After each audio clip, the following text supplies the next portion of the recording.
Kakinada rural మండల ప్రజా పరిషత్ కార్యాలయంలో దివ్యాంగుల ఉపకరణాల రిజిస్ట్రేషన్ శిబిరాన్ని నిర్వహించారు. దీనికి ఎల్జీఓ నారాయణమూర్తి అధ్యక్షత వహించారు. రిజిస్ట్రేషన్ కోసం దివ్యాంగులు బారులు తీరారు. వీరి కోసం కాకినాడ రూరల్ ఎంపీడీఓ రమేష్ నాయుడు, కరప మండల ఎంపీడీఓ అప్పారావులు అన్ని ఏర్పాట్లు చేశారు. దగ్గరుండి పర్యవేక్షించారు.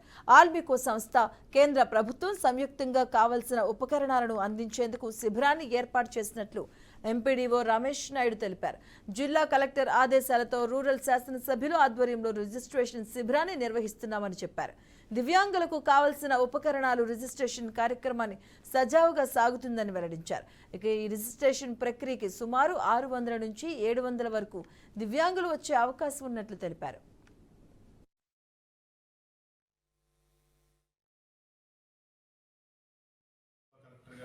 ఆదేశాలతో గౌరవ ఎమ్మెల్యే గారు శ్రీ పంతొమ్మిది నాజీ గారి ఆధ్వర్యంలో మన డివిజనల్ డెవలప్మెంట్ ఆఫీసర్ మరియు ఏడీ డిజేబుల్ వెల్ఫేర్ శ్రీ నారాయణమూర్తి గారి పర్యవేక్షణలో ఈరోజు కాకినాడ రూరల్ మండలంలో కాకినాడ రూరల్ కాన్స్టిట్యూన్సీ సంబంధించి కాకినాడ మండలం, కడప మండలం మరియు పెడపూడి మండలం సంబంధించిన దివ్యాంగులందరూ కూడా వాళ్ళకి కావాల్సిన ఉపకరణాల కోసం కాకినాడ రూరల్ మండలంలో 8వ తారీఖు అంటే ఈరోజు క్యాంపు ఏర్పాటు చేయడమైంది.